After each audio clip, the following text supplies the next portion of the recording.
In this second video, we're going to be moving on to think a bit about mole calculations. So just again, in terms of a bit of background, doing accurate calculations of concentrations and dilutions and so on is an important aspect of all molecular biology. So you might feel, well, I'm not a biochemist, so this isn't relevant to me. But it is. Whichever aspect of molecular biology you're involved in, you're going to end up having to do calculations of this sort. And if you're unable to make up your reagents correctly, for example, then that can cause significant problems.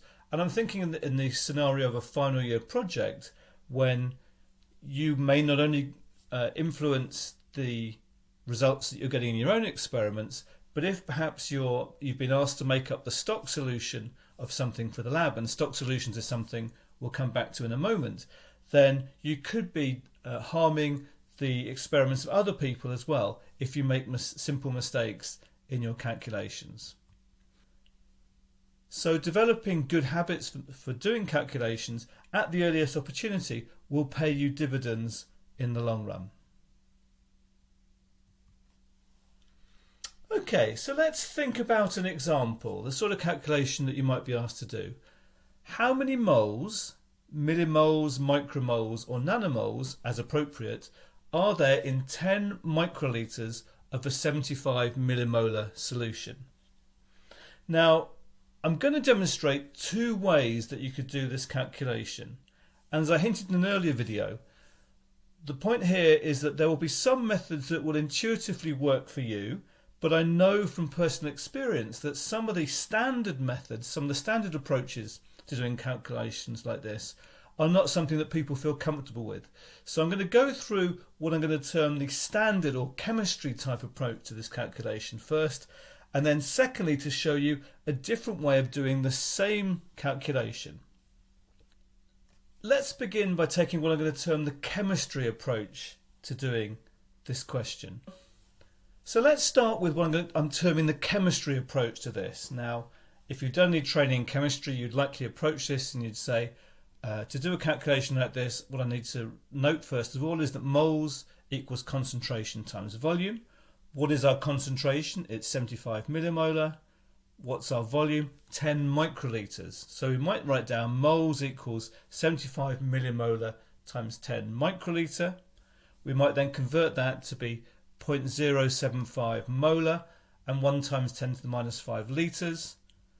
That would give us an answer that was 7.5 times 10 to the minus 7 moles, and we might convert that back to say that that was 750 nanomoles. Now that answer is mathematically correct, but I have some concerns about approaching it in this way, and one is the fact that we don't intuitively have any way of knowing whether our answer that we've got is out by a factor of 10, 100 or possibly even a factor of 1,000-fold out, and in many senses that's what we see as the most common error, being 1,000-fold out.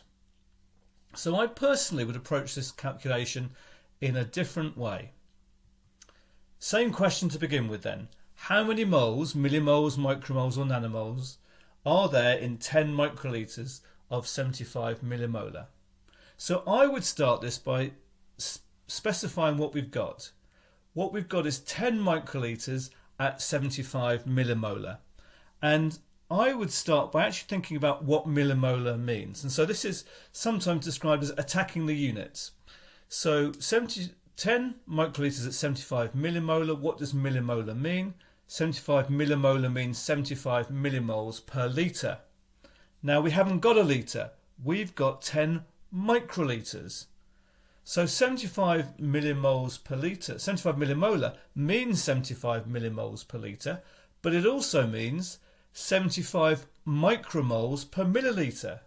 That's still too much. I'm looking for microliter concentrations. So I need to also remember that 75 millimolar is equal to 75 nanomoles per microliter. Now we're in the right range. We've got micromolar units that we're considering. So each 1 microliter contains 75 nanomoles. But I've got 10 of those, so 10 microliters has got 10 times 75 or 750 nanomoles in total. Now that is the same answer, but we've approached it with two different methods, and in this particular way I feel confident. I've taken it step by step, and I can't see a place where I would have made a 10-fold, 100-fold or 1,000-fold mistake.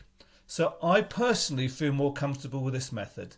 If you're completely conversant and happy with the chemistry approach, then that's fine for you.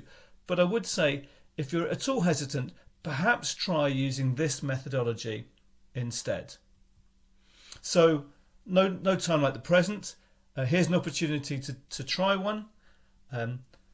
If I had 10 millilitres of a 2 molar glucose solution, how many moles, millimoles, micromoles or nanomoles, would I have?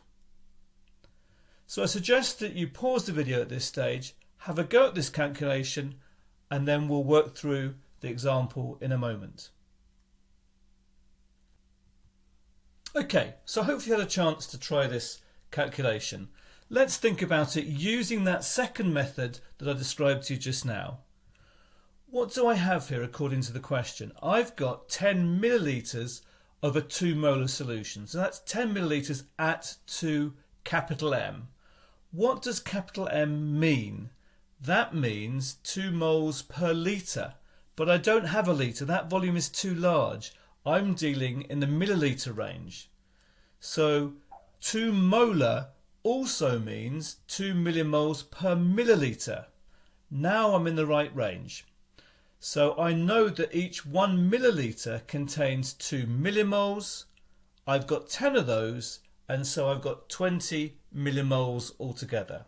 And that's hopefully the answer that you got in your own calculation, and that's a methodology then to carry forward into further examples that you're going to be trying.